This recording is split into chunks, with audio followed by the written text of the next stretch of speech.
Monsieur le maire, d'abord, merci pour l'accueil que vous me réservez dans votre ville avec votre conseil municipal. Vous avez rappelé l'attachement que je lui porte, les liens qui m'unissent à elle, à la fois personnels, presque intimes, et en même temps des liens qui s'attachent aussi au goût que je porte au football et au club du Red Star.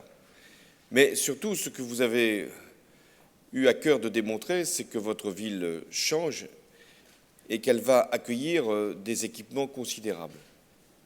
Nous parlons aujourd'hui de ce centre hospitalier et de l'université qui vont venir ici, mais nous aurions pu parler, d'autres l'auraient fait mieux que moi, du conseil régional ou des équipements publics liés notamment au système de transport et à l'implantation de beaucoup de sièges d'entreprises ici à Saint-Ouen. Monsieur le Président du Conseil départemental, je ne cesse de venir en Seine-Saint-Denis, Aubervilliers, Saint-Denis, Montfermeil, Clichy, aujourd'hui Saint-Ouen, et je me félicite de voir autant de réalisations, autant d'initiatives portées par votre département. Il est souvent regardé comme un département qui aurait des difficultés, des fragilités. C'est aussi un département qui est porteur de nombreux investissements, de nombreuses réussites et où la population est ardente et créative.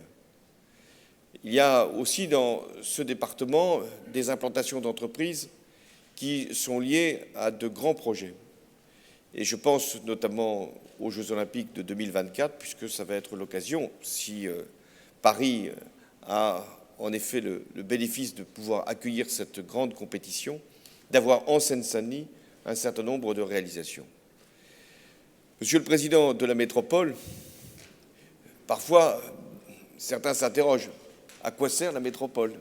Dès lors qu'il y a des villes, des communautés, des départements, une région, pourquoi aller introduire un échelon de plus au milieu de tout cela? Et vous en avez fourni la meilleure des réponses.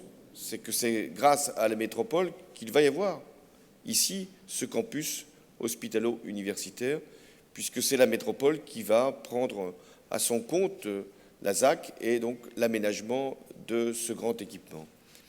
La métropole, c'est aussi l'avenir du Grand Paris. Une capitale, ce n'est pas simplement une ville-centre, Paris, c'est aussi un ensemble de villes qui sont liées à ce destin commun. Et c'est vous qui en avez la responsabilité.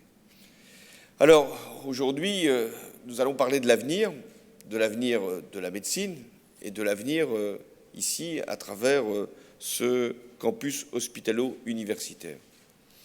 Je veux remercier d'abord André Sirota et Olivier Charmeil pour le rapport qu'ils viennent de me remettre.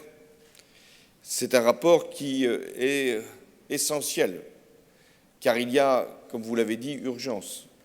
Si nous ne modifions pas profondément notre organisation de santé, si nous ne changeons pas pleinement notre système d'incitation à l'innovation, si nous ne décloisonnons pas un certain nombre de structures, le risque, c'est que malgré toute la qualité des professionnels qui sont ici rassemblés, malgré le dynamisme de notre industrie de santé, malgré le haut niveau de notre recherche, nous n'allons pas atteindre les niveaux de qualification à l'échelle mondiale. Nous allons perdre des opportunités d'emploi et nous allons surtout ne pas soigner autant qu'il est possible à travers nos médicaments ou notre recherche pharmaceutique. Alors, j'ai retenu parmi vos propositions, d'ailleurs limitées à 5, si les programmes politiques pouvaient avoir cette concision, ils seraient sans doute mieux entendus, mais j'y reviendrai. J'ai retenu 2 de vos conclusions. La première, c'est la mise en place d'une alliance. Je parle bien de la médecine du futur, d'une alliance. Vous proposez qu'elle puisse être installée par le président de la République, placée auprès du Premier ministre, et je suis pleinement d'accord sur cette orientation. Et cette alliance sera composée de personnalités du monde académique, des dirigeants des secteurs des industries de santé et des technologies comme des usagers eux-mêmes. Elle assurera une mission de veille et de propositions, notamment sur l'organisation du système de santé et sur la mobilisation de nos industries. Vous faites une deuxième proposition que je retiens également, c'est la mise en place de plateformes collaboratives publiques-privées, intégrant, là encore, les technologies les plus modernes, le numérique, et couvrant les champs thérapeutiques les plus prioritaires. Ce seront des laboratoires du vivant placés auprès des grands centres hospitalo-universitaires qui faciliteront l'accès des patients au progrès médical et aux acteurs de la recherche les développements nécessaires et donc créeront le meilleur environnement. J'en arrive, parce que c'est aussi une de vos propositions, à l'hôpital du futur, qui doit être intégré pleinement, tourné vers l'innovation et au service du soin pour tous. Alors je suis ici pour reprendre un engagement que j'avais lancé en juillet 2013. J'étais donc à l'hôpital Laennec et il m'avait été soufflé qu'il pourrait être nécessaire de donner une ambition pour la création d'un campus universitaire à Paris-Nord, parce que nous en avions le besoin et parce qu'il était nécessaire de rééquilibrer les implantations de la PHP. Pour lancer une idée, rien de plus simple. Il suffit de faire un discours. Pour ensuite la traduire dans la réalité, tout devient compliqué. D'abord parce qu'il y a toujours des résistances. Même quand le projet est bon, il en est toujours qui pensent qu'il est dangereux, qu'il va modifier les habitudes, qu'il va changer nécessairement des implantations. Et puis, il y a le risque d'une aventure. Qui va financer, comment il sera possible d'ouvrir des lits, d'en supprimer d'autres. Mais vous avez réussi, et je voudrais féliciter Martin Hirsch et bien sûr les présidents d'universités concernés, vous avez réussi d'abord à vous entendre. C'est le plus difficile, parfois le plus éprouvant. Et là, vous avez été capable, les parties prenantes de la ZAC, je viens de les citer, la PHP, l'Université Paris Diderot et l'État pour envisager de travailler ensemble et de porter ce projet. C'est ce qui justifie ici ma présence. Parce qu'au-delà de l'engagement que j'ai pris en juillet 2013, aujourd'hui, à travers l'acte que nous posons, l'hôpital, le centre ici hospitalo-université Paris-Nord est devenu irréversible. Ce projet ne pouvait plus attendre, même s'il avait longtemps attendu. Les hôpitaux Bichat et Beaujon étaient devenus obsolètes. Ça ne leur enlevait en rien au personnel et à la qualité des soins qui y sont dispensés. Mais c'était une évidence et la faculté de médecine était elle-même éclatée en 2 sites. Donc il fallait regrouper, rassembler. Et, monsieur le maire, la PHP, l'université ont su vous convaincre. Non pas que vous étiez hostile à l'installation d'un tel campus hospitalo-universitaire dans votre ville, mais où le mettre? Vous aviez des craintes, vous pensiez que ça pouvait couper votre ville, que ça pouvait mettre en cause un projet d'aménagement qui était déjà lancé, des équipements qui étaient annoncés, des logements qui pouvaient être créés, et donc il fallait vous rassurer. Cet exercice de pédagogie, sans doute avec des anesthésistes plus puissants, vous ont permis de vous convaincre et d'accepter aujourd'hui d'accueillir dans l'emplacement qui est aujourd'hui prévu ce campus hospitalo-universitaire. Vous aviez conçu un projet urbain, il sera respecté. Vous aviez voulu qu'il y ait aussi une tradition, un rappel de l'histoire de Saint-Ouen, ce sera fait. Et que rien ne puisse entraver le dynamisme de votre ville, ce sera le cas, au contraire. C'est quand même aussi, disons-le, une opportunité formidable. Beaucoup de maires voudraient pouvoir accueillir 5500 salariés et 4000 étudiants, et sans que leur ville ne soit coupée en deux ou altérée dans son développement. Un projet, vous y avez tenu, de concertation publique a permis d'entendre aussi les préoccupations des habitants. Le concours d'architecture va donc être lancé en septembre prochain. Je remercie tous ceux qui ont aujourd'hui mis en œuvre cette démarche. Et en 2025, c'est-à-dire demain, il y aura un campus hospitalo-universitaire qui ouvrira ses portes. Je vous remercie, Monsieur le maire, de m'y avoir convié, mais je ne sais pas encore comment s'appellera cet hôpital.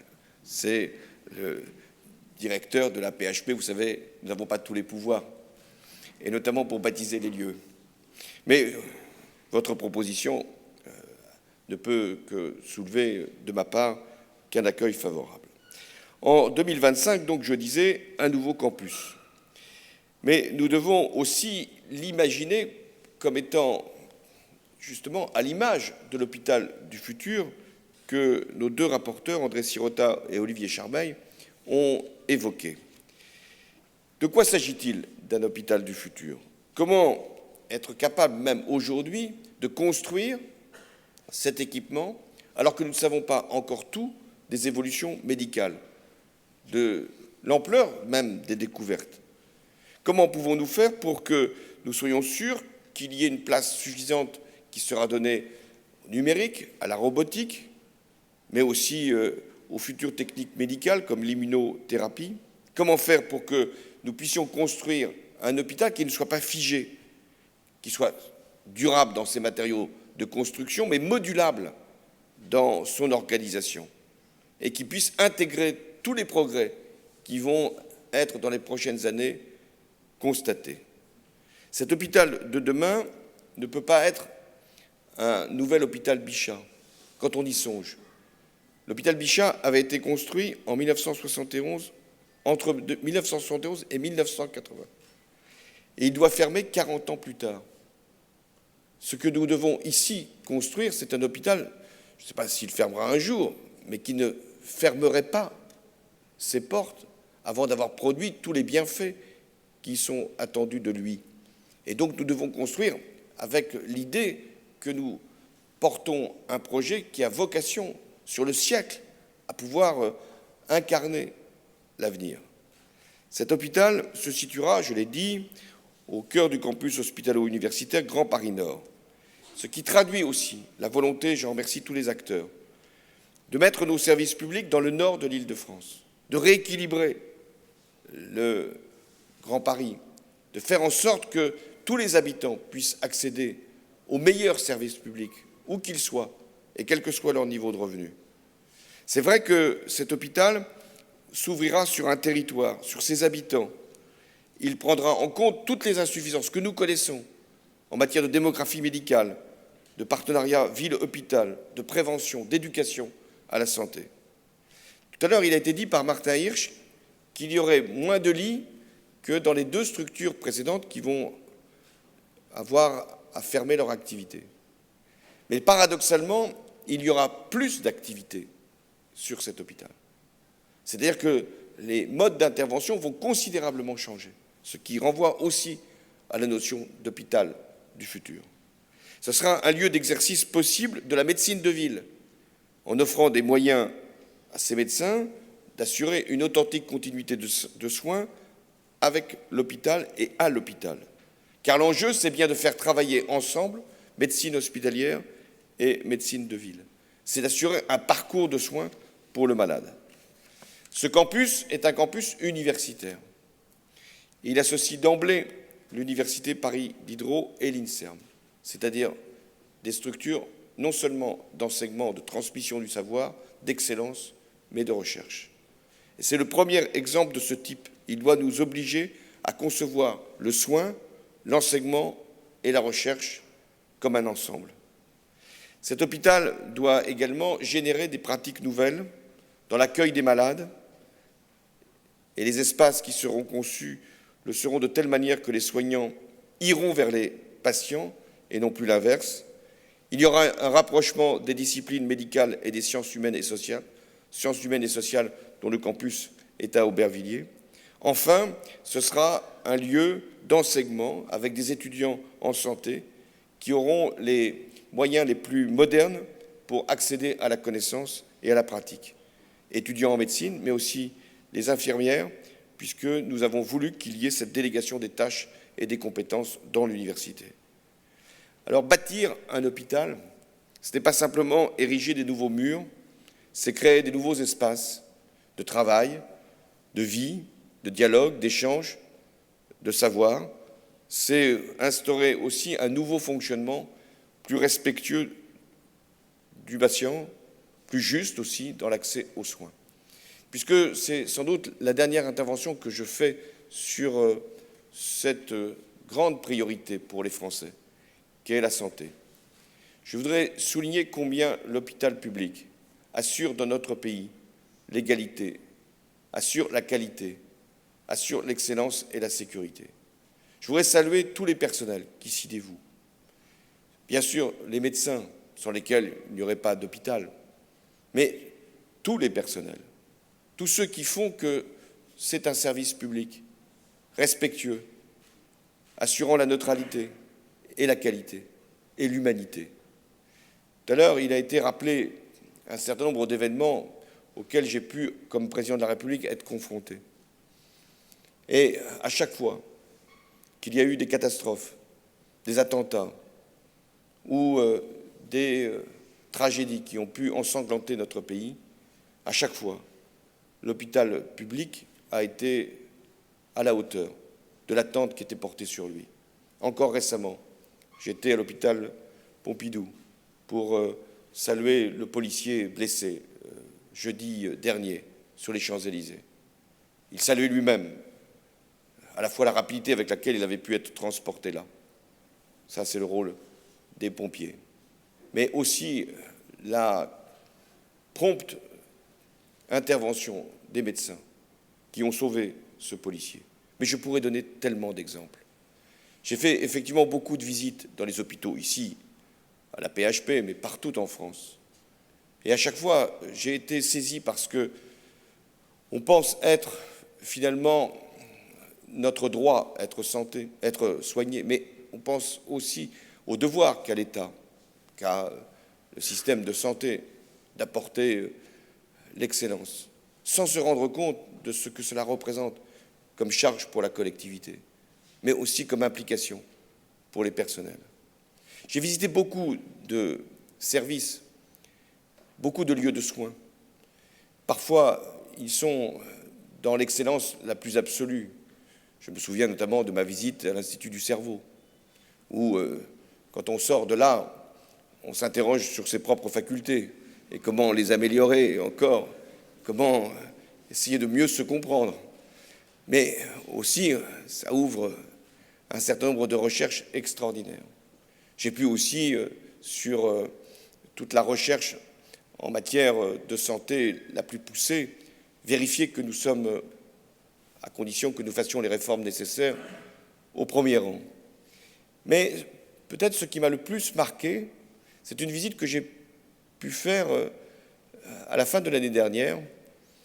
C'était donc la période de Noël et du jour de l'an, dans un lieu qui était les lieux de fin de vie, où des services, des personnels, se dévouent pour des malades dont ils savent parfaitement que quelques jours après, ils ne seront plus là.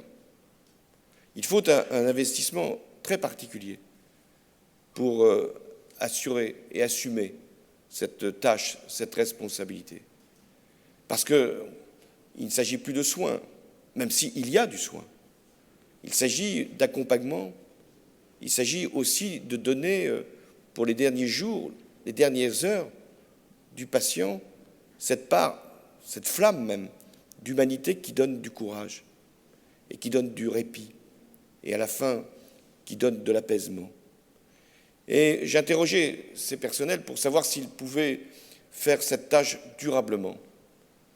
Ils m'ont tous répondu que c'était sans doute ce qu'ils avaient fait de plus éprouvant et en même temps de plus exaltant. Et qu'ils entendaient là marquer ce qu'est le service public jusqu'au bout. L'hôpital, c'est là que l'on naît, c'est là que l'on meurt le plus souvent, et c'est là que nous devons être sûrs non seulement d'être soignés, mais d'être accompagnés. C'est ça le modèle de santé français, le service public. Et au moment où parlons des valeurs qui nous rassemblent, et vous l'avez fait, je vous en remercie tous, au moment où nous devons savoir qu'est-ce qui fait que nous sommes une société, qu'est-ce qui fait que nous avons une histoire et que nous devons avoir un avenir, qu'est-ce qui justifie que nous soyons ensemble dans des lieux très différents, quartiers ici, villages ailleurs, c'est justement ce que nous pouvons attendre d'un ensemble qui s'appelle la nation. Être soigné avec humanité, être assuré par rapport aux aléas de la vie et avoir une part d'humanité qui ne soit jamais fondée sur la discrimination. Discrimination selon les origines, selon la couleur de peau, selon la religion, selon le lieu de vie. Et c'est à partir de ces valeurs-là que l'on peut prendre conscience de ce que signifie installer un campus hospitalo-universitaire ici à Saint-Ouen. C'est à la fois un choix d'un grand équipement, c'est un choix d'avenir, mais c'est aussi un choix de société. Merci.